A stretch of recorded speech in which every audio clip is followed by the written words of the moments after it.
Well, I started getting involved in it when I was a teenager. I was in Riverside Military Academy in Gainesville, Georgia. My parents had sent me to military school. You know, a lot of parents threatened to send them away, but mine actually did. And so I felt kind of trapped.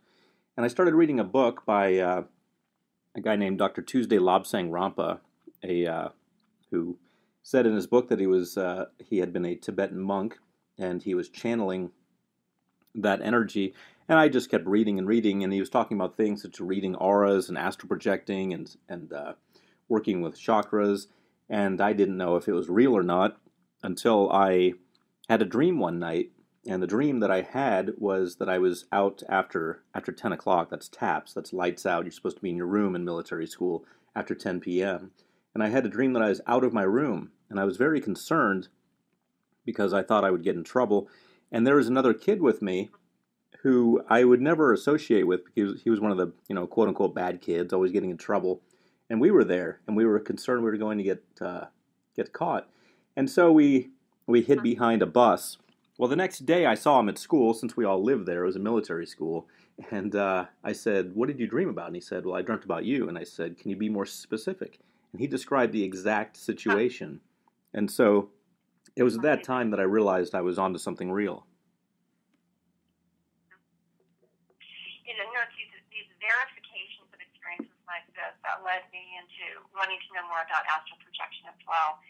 But when you use the word real, I really do think that is a key thing I want to land on.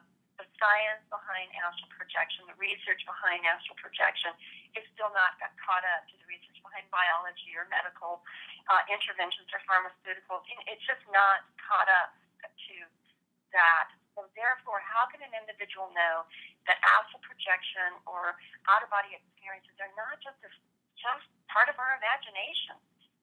One of the best ways to do it, I think, is to just have a friend write something on a card, like an index card or a Post-it note, something of that size, just a number or a symbol or something, and to put that in their room at night, perhaps on their dresser. And then for you, to the person interested in quote unquote proving this, traveling in the astral world to their room, seeing that number or symbol, and reporting back to them what it was the next day, and seeing if they verify that. That happened to you? Yes. What was it like? Well, I was the one doing the reporting, so it was very shocking for my friend. he said, "Well, you must have somehow snuck in my house and gotten into my room at night and looked at it. There's really no other way you could have done that." And that's not the way I did it. I didn't I didn't have to go to his house and his room to see it. So it's very interesting when you have some sort of evidence like that. Now, that's not something that would hold up in a research paper. That's just not good enough. But it's something that would hold up to an individual to convince you personally that what you're getting into is real. Okay, so beyond those sorts of experiences, which are, whenever I have taught soul journeys, right there in the moment I say, okay, you're going to go and travel to such and such a place, and I will just give general parameters. They'll select out of the general parameters what they're going to do. And then in the process of that, they will go off, come back, and text the person they have visited. Where are you at? Give me some feedback. And then they will afterwards report, yep, that's where they were. I saw them where they were, doing what they were doing. And every time I hear this, my jaw drops. Like, really, this is so real. And if it is so real, Steve, why are we not using this as more of our power, more of our expression of who we are?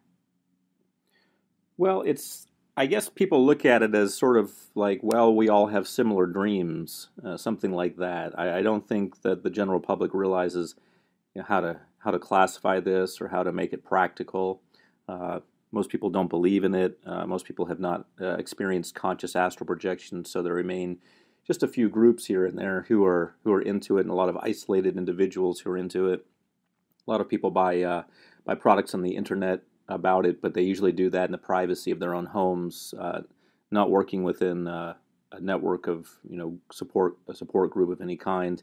So and then I think a lot of people are concerned about talking about it with others, those at work and friends, because it just sounds so out there. So I think for these reasons, it hasn't gained more traction. So I know that you are a founder of one of the science science organizations. I'm not sure exactly what that does. I'd love to hear. Are you engaging in any sort of empirical data collection along these lines about astral projection or out-of-body experiences? We have in the past. We're not currently doing that, but we definitely have had an interest in that in the past. And one of the interesting studies that was done a long while ago before I started getting involved in this. In fact, I believe it was in the 70s, were studies just simply taking the weight of a person's body before and during astral projection and seeing if there's a difference. The theory there being that there is a measurable weight to the soul. Now, this is fascinating to me. We have not engaged in these studies, nor have I seen the data on these, and I don't know who has done these studies, so I'm not able to speak to their validity. But that's something fascinating that we will probably want to explore at some point. And it would need to be, of course, a very precise scale measuring very slight nuances in weight differences. And so the idea is you put someone on a scale, have them lie down, have them consciously astral project, have them signal you somehow when they are astral projecting, and then notice if there's a difference in the weight of the body. Therefore, potentially offering some sort of credibility to the idea that the soul is separate from the body and there is something measurable going on. It's that sort of empirical data that we're going to need moving forward if this is going to become part of the mainstream knowledge of human anatomy, if you will. Exactly. Okay, so we can move into the process of how to do astral projection. But before we do that, you mentioned on an incredibly good, solid program that you offer, the Art of Astral Projection, which is at theartofastralprojection.com, that you do discuss that theta brainwaves is the most ideal way, ideal state of mind in order to be able to access yourself and move yourself into this process. Have we studied what happens to individuals when they're in theta in terms of cognitive process, the brain mapping, the neurological signals? Have we done any of that yet? There has been a lot of that done, not by myself. That's something that's done by, I think a lot of psychologists are very into that, into researching that. There's a branch of psychiatry that looks at that in particular. So there is a fairly robust body of knowledge that is outside of my realm of expertise, unfortunately. But it does exist if anyone wanted to access those journals. Now, this has also colored your metaphysical perspectives. Is that correct? Yes, it's actually helped to mold them in large part because I didn't necessarily have a metaphysical perspective before I started getting into astral projection and seeing auras and so forth. What are some of the paradigms or the approaches to the world beyond who we are as human beings? Have you integrated or advanced in your own life and in your own practice that relates to astral projection, so that people can understand the power this has, the ability to change perspectives that this has? Well, absolutely. My mother passed away when I was 6. She died of leukemia. She wanted to see my 6th birthday, and a couple days later, unfortunately, she passed away. And I remember my father coming to me and telling me about that, and my attempts to visualize what he was talking about. I didn't really. He said she's with God now in heaven, is how he put it. And I didn't really understand what that meant. It was the first time in my life that I had, outside of TV, that I had come into contact with this concept of death. I didn't realize that people passed away, and I didn't know what that meant. And so, ever since that point in my life, I had been struggling with understanding it. Then as I grew older, I guess around 8 or 10, you start to figure out what death means. but at the time, I remember visualizing it. I remember thinking that her soul would be like a board, like a piece of plywood, in fact, a small piece of plywood that would fit in her body. And when she died, that board would come out and lift upward. That was my visualization of the soul leaving the body upon death as a 6-year-old. And it's really not that far off. I don't know where the plywood concept came from, but aside from that, it's very similar to what actually happens, which is that the soul does leave the body. Now, when we look at astral projection, the soul leaves the body also, but it's connected to the body through the silver cord, connecting the umbilicus of the astral body to the umbilicus of the physical body, the belly button, if you will. And so we come back to it. We come back to the physical body, although we are able to travel in the astral world. And upon death, that cord is severed, and we just don't come back. So that concept and understanding what happens, as I discovered as a teenager, when I started reading about these concepts, that's really helped me immensely in just understanding life itself. This is not the be-all, end-all. This is not the everything. This three-dimensional existence we have here is not the whole picture. There's something else going on. And just as I believe all the major religions of the world, and I was a preacher for a while for the Church of Christ, I should point out, from 1990 to 1995, as I got into more of a religious quest.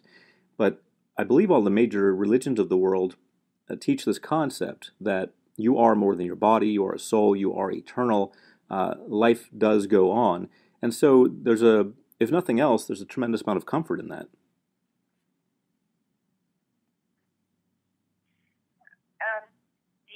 The process of being able to be not dead and alive in the physical body, and then being able to move to places, all sorts of different places, including places where individuals have died, and we can go and visit them. And you mentioned that in some of your work. What other places, or what are the collection of places that you would encourage people to look into investigating? Well, I think people should understand, first of all, that when you're in the astral world, you can see the three-dimensional world, meaning everything in your everyday existence, your home, your car, your place of work, your bank, the restaurant you go to, when you go out to eat. All of that you can see from the astral world.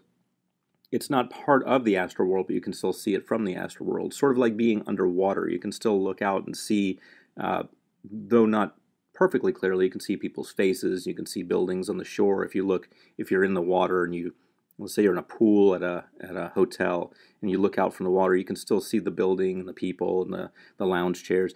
That's sort of like seeing the three-dimensional world from the astral world. But as you swim around in the pool, or better yet, if you're swimming in the ocean or something, a more interesting body of water, you can also see what's in the ocean. And that would be equivalent to the things that exist in the astral world, the astral structures, which exist at a higher vibratory rate. And that's why we don't see them in the three-dimensional world, because they are at that higher vibration. So the places that are interesting would be, one of the places that I think people would find most interesting would be Egypt. And just seeing the difference between the pyramids of Egypt and the astral structures of Egypt. That's very interesting. And anytime you go to one of these places where you have something really old and really fascinating in the three-dimensional world, and then you look at the astral counterpart, which there doesn't have to be one, but many times there is an astral counterpart, it's far more elaborate and far more interesting than what actually exists. It's also not subject to decay. So if I were to put together a tourist map for someone in the astral world, I'd say make your first stop Egypt. That's an interesting suggestion. Okay, my first experience that I can verify of astral projection, I actually went to the Mir space station. I had not a clue what was going on. I was so immersed in my life, raising kids, working, incredibly busy. Didn't even know the Mir station was up there. I'm embarrassed as I can say to admit that, but it's just the truth of it. So here I was doing some astral projection, kind of experimenting with it, and I found myself on the space station. Again, not knowing where I was, but I could see the astronauts, I could see the cosmonauts, I could see the configuration of the station, and there's some emergency had happened, and I could see what the concept, what the situation was. I started yelling at the astronauts, do this, do this, do this. Okay, so I came back to my body, kind of saying, oh, wow, I have such a vivid imagination. Ooh, interesting, especially. So that was kind of the way it was. The next morning when I woke up, driving in the car, turned on NPR radio, they had this announcement about this amazingly complicated situation that happened on the MERS station the night before. And I was in shock because what they were allowed to describe so paralleled to what I had actually seen. And the astronauts layout, what I was later able to investigate, oh, this is just mind-boggling. But it was after that, Steve, that I said to myself, this is not a remedy taken lightly. This is not a procedure or process to be thought of as just a game. It can be loads of fun, very intriguing, but this is one of our potentials, one of our capacities. And as you said, every single religious writing somewhere in there has one of their teachers, at the very least, trying to describe this sort of process to individuals and say, this is yours to experience. This is yours in the bodily form to experience. So, I don't want people to withhold from themselves the opportunity to really go forward with this. And that's why I reached out to you and said, please, now teach us. I know you have a wonderful system, but teach us some of the steps, if you wouldn't mind, for people to take hold of, including the materials that you offer. Oh, sure. The system that I've developed, Vishen Lakiani, he's a friend of mine. He runs a company called Mind Valley in Malaysia, and he called me.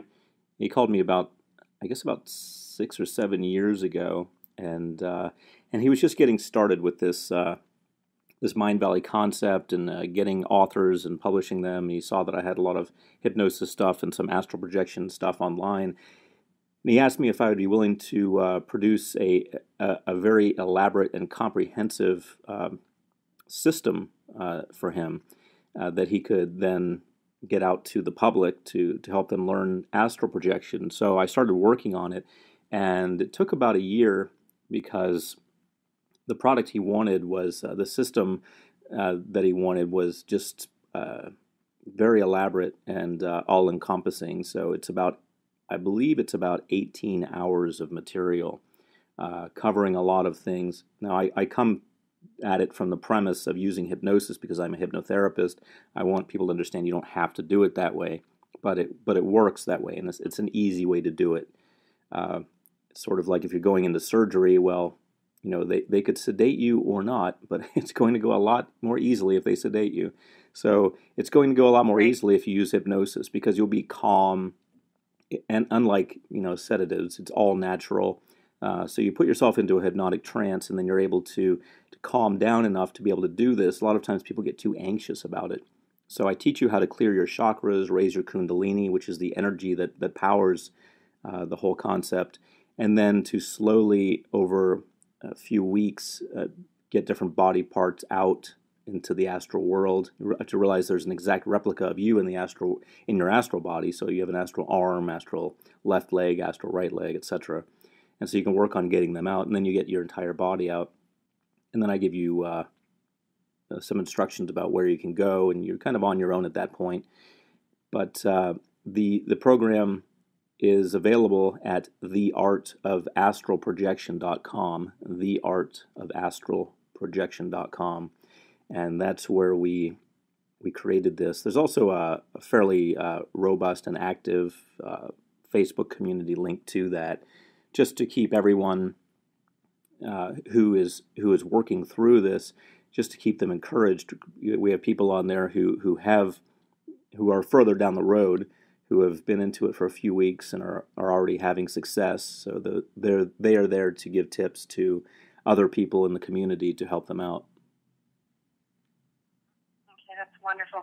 Again, folks, theartofastralprojection.com. We're talking to Dr. Steve G. Jones.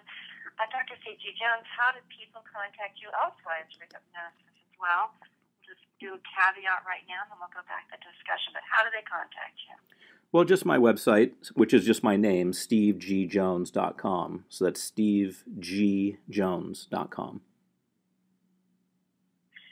Thanks. When individuals emerge out of their body for the first time, I know that you discussed that you went through kind of a birthing process. It felt like the shackles of your physical body were somehow being disengaged in order to be able to free you up to travel. Is that a common experience? Should people kind of anticipate there's going to be something like that? Or does it vary per personality? Or what's the variance of this? It's all over the map. It really does. Some people just kind of glide right out. Some people just find themselves on the other side of the room. Some people have a bit of a struggle, as if as a baby being born, which was similar to my experience. It really depends. And as people, and I don't know what it depends on. It is multifactorial, I'm sure. I'm sure it depends on personality, as you mentioned, depends on their situation, depends on their belief system also. There are probably a lot of factors that contribute to it. We're all able to do this. It's just our belief system sometimes gets in our way and causes us to have results that vary in terms of how we get out the first time. But my experience was similar to a birthing experience. How do you differentiate astral projection from an out-of-body experience, or remote viewing, or shamanic soul journeys? Or are they all similar in your mind, or is lucid dreaming akin to it? How all these kind of connect or not connect from your perspective? A lot of them do connect. You have to realize that people who are getting into this have to realize that there is also the ability for you to dream these things. For example, your experience in the Mir space station, you thought it was a dream, but you verified that it was not a dream.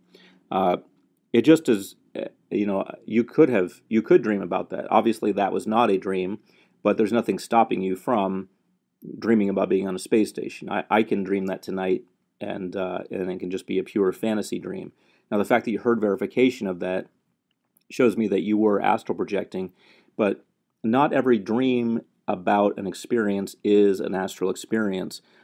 So we need to understand that one of the ways you can really tell is the way you feel in the dream. For example, my first time astral projecting, I felt like my body was just energy. I was just made out of energy. It feels different when you're astral projecting. It doesn't feel like you're a passive observer.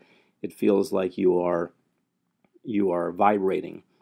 Another way to figure this out is by, as I've said, have third-party verification, where you look at a number or something and you report that back to them and see if that was the number or the symbol that they put out.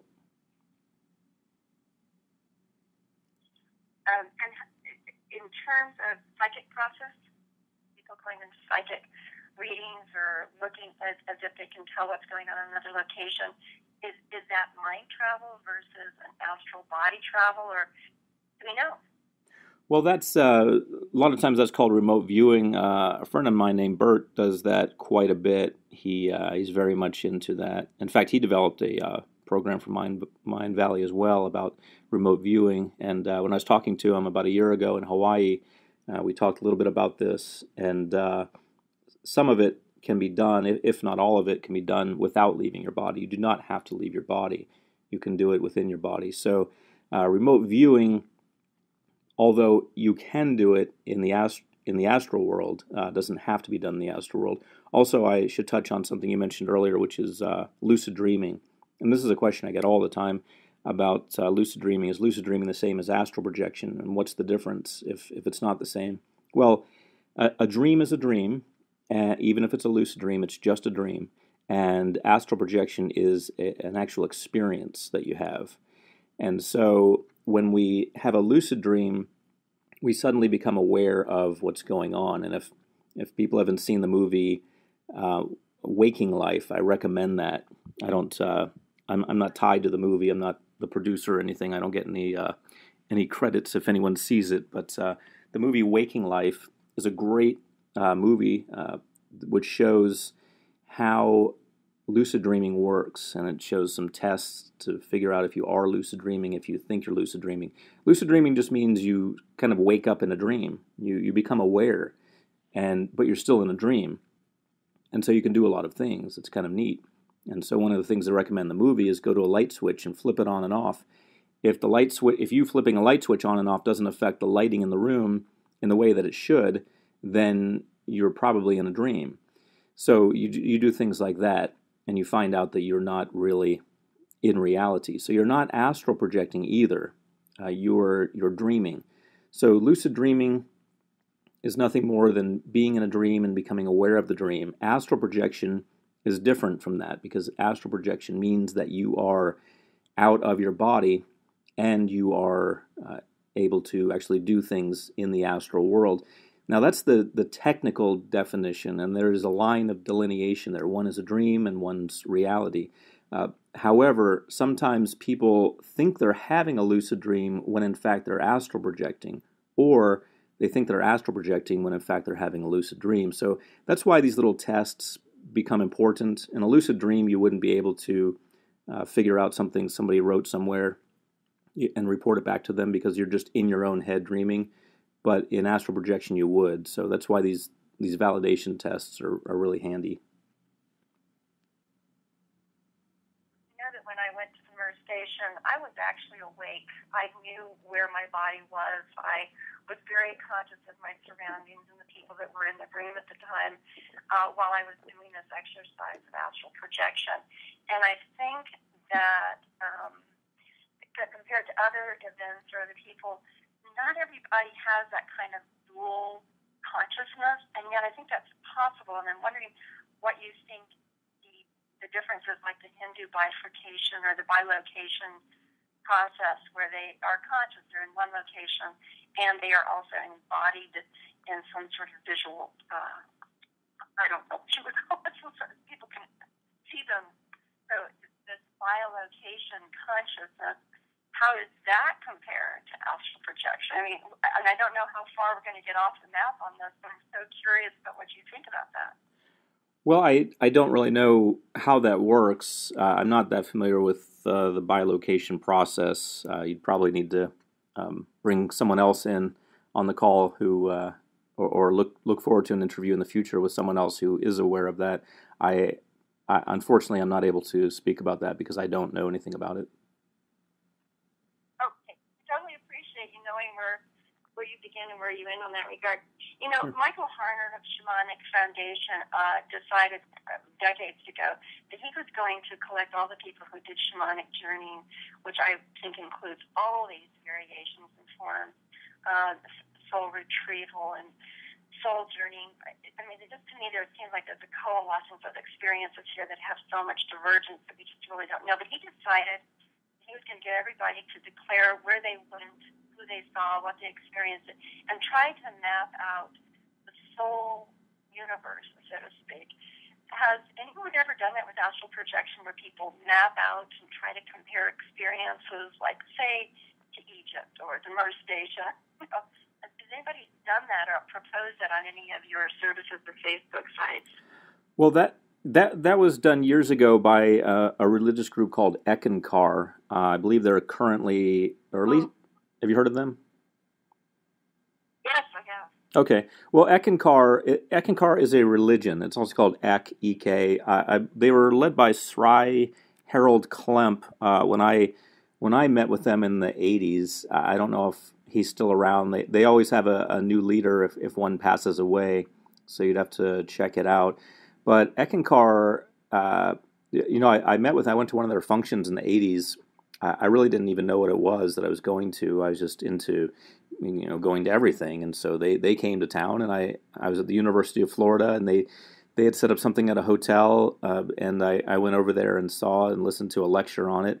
And they have books describing the physical layout of the astral realms, not only the ones you can access from the earth plane, but higher vibrations. So they have numerous books with tremendous detail. So I'm not pushing any religion, and I don't know anything about Ekankar other than the fact that they that they believe in astral projection. It's a big part of their religion, and they have books on it. So if you want to get into astral geography, I recommend at least checking out their books. Have you done your own astral geography? Have I done what? I'm sorry. Your own astral geography, your own Uh, mapping of places that you've gone and things you've experienced.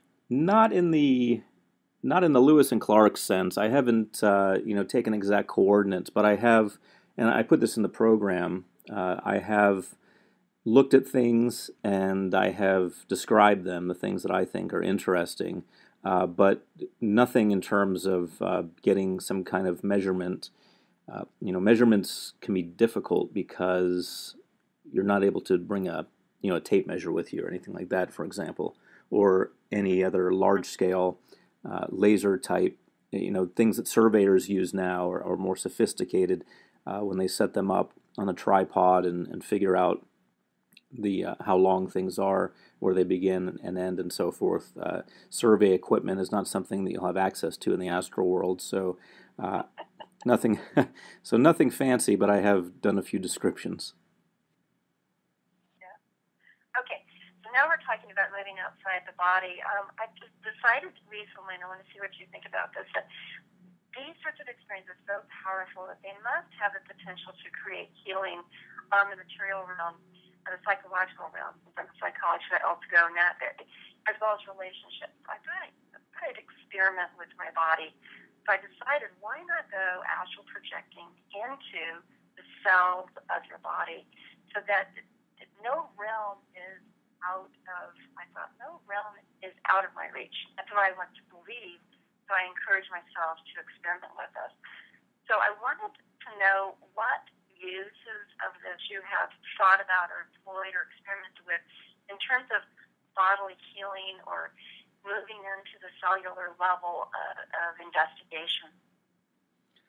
I haven't done any of that. I think that's fascinating. I really hadn't thought about it. I think that's a great idea. I'd be fascinated to hear more about that. Okay. Well, we won't do it today. You That's also mentioned on your site, I mean, we can, but we also mentioned on your site that the astral projection experience, it liberates you to have a heightened state of your consciousness. And if we're more conscious, if we're more conscientious and more aware of the diversities that are going on, how have you had to create healing in yourself, your clients, your colleagues, your friends? How has that created some sort of transformation in people's lives? Well, once you're in the astral world, a lot of things become a lot easier. For example, seeing an aura, seeing your own aura, seeing other people's auras. So on a macroscopic level, and I appreciate the work you're doing on a microscopic level, but on a macroscopic level, you can see areas of the body that might need some attention. And once you learn how to understand the colors of the aura, which is also covered in the program at theartofastralprojection.com, it's easy to figure out what's going on. So I found that it's been of tremendous value to be able to astral project, because a lot of these things that people work on that they consider difficult, such as psychic abilities, reading minds, and so forth. Not in an invasive way, but just having a communication with a lover, for example, or a close friend at a psychic level. That becomes easier in the astral world. Seeing auras becomes easier. Everything becomes a lot easier because you're just pure spirit, and you also get over the I don't believe in this notion because you're already in the astral world. So your confidence rises tremendously, and that's a lot of times the barrier that people have between their ability and their inability to do something is how much they believe in it. So I have found tremendous benefit for myself and clients in that regard. You also connected to exploring the Akashic records and at your case, you using it to cultivate people's understanding, healings, the cultivation of money, intimacy, sexual intimacy. Talk about any of these aspects that come to mind in terms of how people can change their life in this material world by way of accessing astral projection facilities. Sure. Well, a lot of times people who are in let's talk about physical intimacy first. I think a really interesting topic for people. Most people are interested in that, or have at least had some experiences with that. Um, a lot of times, what people report in terms of intimacy is that they wish they could sort of crawl inside the body of the other person. You know, physical intimacy only goes so far, and feeling a soul connection can be kind of difficult in a physical sense with physical intimacy. And the, it's acknowledged by the people engaged in that their bodies have limits. That, you know, my body ends here and yours begins there. It's a set boundary in the physical world, and that's not going to change. But in the astral world, that boundary is quite a bit different. You can actually bridge that gap between the separate location of each body, and so it becomes far more intimate. And that's why people prefer things such as the intimacy that you can have in the astral world. It's not the same as the physical world, so there are pluses and minuses. You're not going to, for example, create a child in the astral world with astral intimacy. But on the other hand, you are going to get closer to the person literally on a soul level. So that's one of the realms that it helps in. Also, if we take a complete turn from that and look at finances, people wonder, well, how is astral projection going to help my finances? Well, a lot of times when people astral project, they're able to network a lot better because they're able to reach out on a soul level to some of the groups or people that they would like to meet. So you can start to create those connections in the astral world. Meeting with people in their astral body is a really good way to get to know someone. Now, you never use this to be invasive and to go somewhere where you're not invited. I think people should keep that in mind. Never go where you're not invited. That's going to keep you safe. But if you have access to people in the astral plane who are already astral projecting, then you can meet with them there, just like you would meet with someone on the street and form a connection, which will then transfer over into a connection in the physical realm. So, for example, a job opportunity or a business opportunity or something along those lines can transfer to the physical aspect of that in the everyday life of the person. Powerful implications here. Can you manipulate things in the material world from an astral point of view? Can you have impact on those sorts of things? You can, and again, I would apply the same concept of not going where you're not invited. Also, don't manipulate anything that you're not invited to manipulate. Such as people's lives or economic situations or anything official. But you can work on yourself. That's always your best bet. Work on yourself. I mean, once you're astral projecting, you can see that there's a lot more to this life than just what you've been seeing in your three-dimensional world, and you can sort of get together some plans that would be a little bit more all-encompassing. I believe that the great contributions to the world recently have taken this global consideration, such as Facebook, Google, Twitter, LinkedIn, all of these things that are very recent creations. If you think about them, they're taking a global perspective. They're looking at product creation in terms of how many people can we actually help by creating one thing. And so you start to get perspectives like that.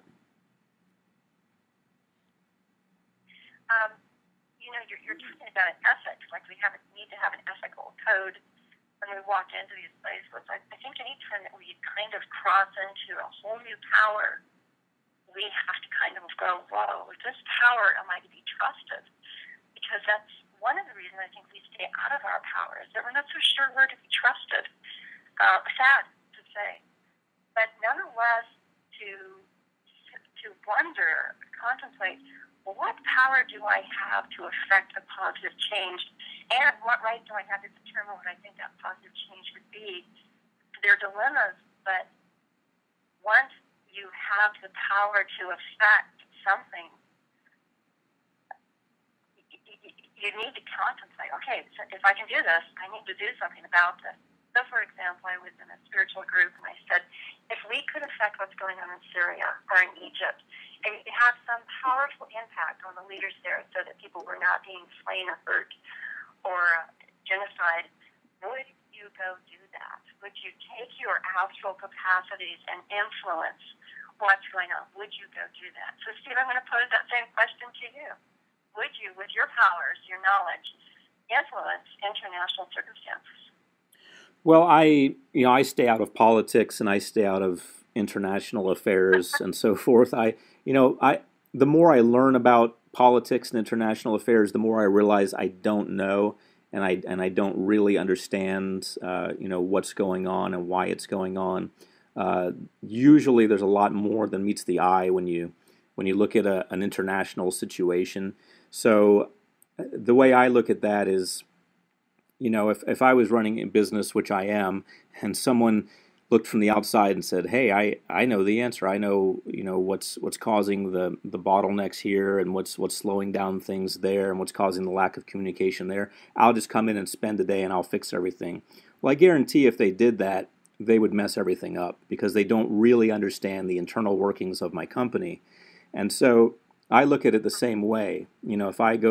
If I have an idea of how there can be peace in the Middle East, for example, which is a concept that I've heard about ever since I was a kid, and I went in and I had my agenda and I was going to affect things in a certain way. I guarantee that I would do more harm than good because I really don't have a full understanding of everything that's going on. I think the same, even though I can do the astral projection, I must recognize I have limitations here. Let's not mingle or cause complications with the fear itself is omnipotent, even though we have this additional capacity. Right, exactly. I mean, it's kind of like the Matrix, with Neo. If you watch that, the trilogy, and he obviously a fictional character, but his development, his fictional development in the trilogy is similar to someone's development in the world of astral projection. And fortunately, he realizes the old slogan, with great power comes great responsibility. And so he uses his powers for good. Now, obviously, he has an agenda. He's out to do something, and he eventually figures out how he can work within the system to affect positive change, and that's sort of the whole resolution of the trilogy. But he, it takes that sort of mindset to realize, what you can do and versus what you should do. And I would definitely suggest to people that they err on the side of staying out of other people's business. Again, I would wonder about this. I had a friend of mine who is producing a movie about the walk in Spain of spiritual, progress, a pilgrimage. And she called or contacted me and startled. She said, I'm so amazed at what I'm understanding is going on in Europe, and I'm concerned about the power that are going on here. And she was overtaken by the experience of that. And instead of being able to walk in her power, because she has a lot of different tools as well, she was walking in the consciousness of how big governments can be and influence in an antagonistic way the human existence. And it caused me to really ponder. We spend so much time being small about our humanity that these sorts of abilities, astral projection, remote viewing, let's face it, the United States government tried to use remote viewing in order to be able to deal with the Cold War situation in Russia, and vice versa.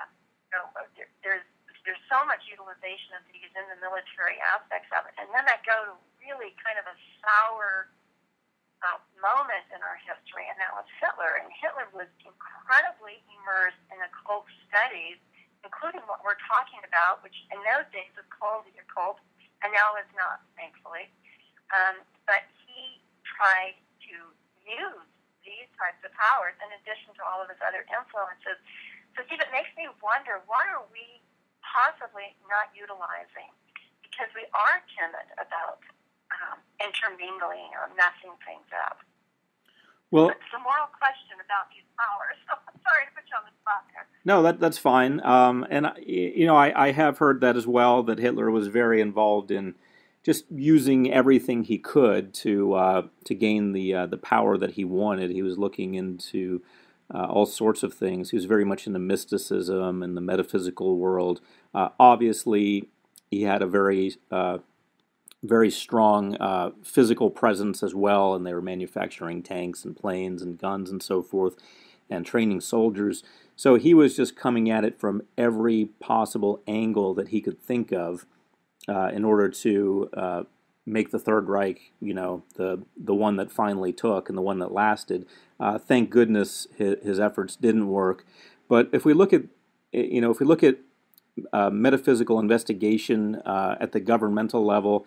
I don't have any insider information, and I'm not really too interested in what governments do and so forth. But I know just from looking at what what the government does over time that they're very forward thinking. All governments are, and they have to be in order to survive and be competitive.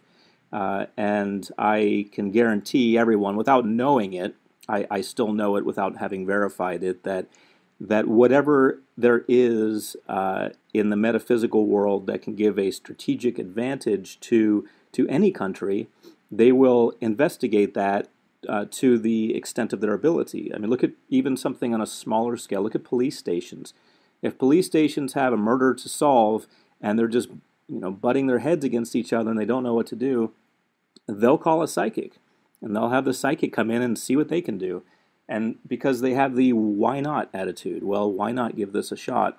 So because of that, and because governments have tremendous resources and they can create entire programs for this, I'm sure they look into these things. So I would rest assured that whatever country you happen to live in, whoever's listening to this, your government is working within the realms of its capabilities to explore metaphysical powers and so forth in terms of what it can do for the people of that country in terms of protecting them, advancing their agendas, and just staying as a predominant power.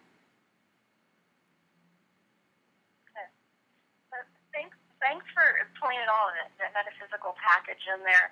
So now we as individuals keep listening to you, and we know that you are one of our teachers or masters or informants about what some of these metaphysical talents or tools or techniques are, and that you pull it in terms of NLP or hypnosis and way beyond those experiences.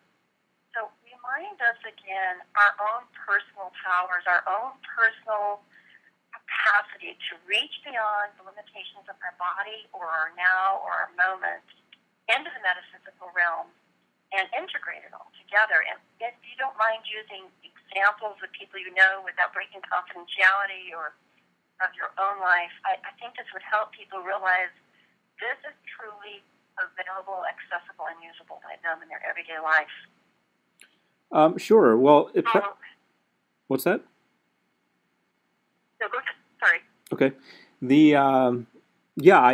to the nature of my job, as a hypnotherapist, and someone who has created a program on astral projection, I have access to, a lot of people who have this interest. They email my office or they call the office or I see them as clients and they have an interest in astral projection. So I've seen a lot of success stories with this. So my data is kind of skewed because they're sort of around me, the people who are interested in it and having success with it. But yeah, we've had this.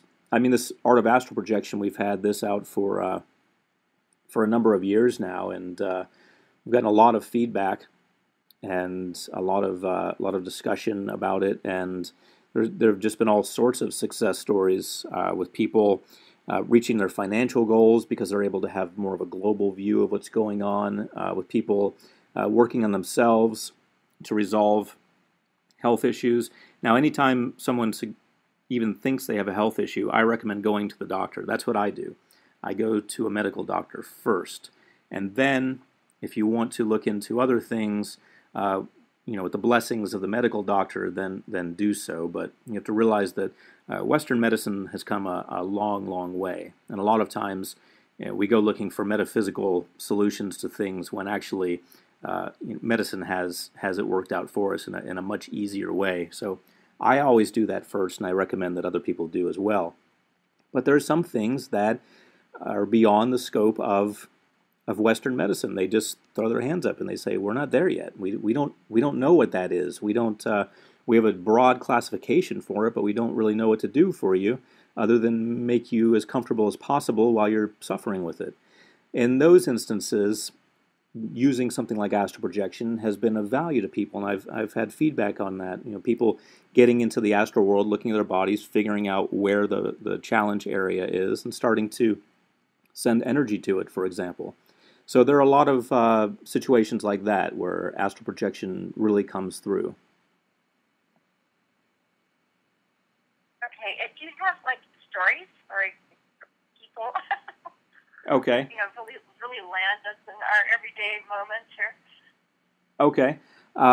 Let's see. Well, I have people all the time who I work with, usually online, and usually they ask for support by email, but they're having challenges getting out of their physical bodies, and they start to not believe anymore because it's just so difficult for them, because they've made it difficult.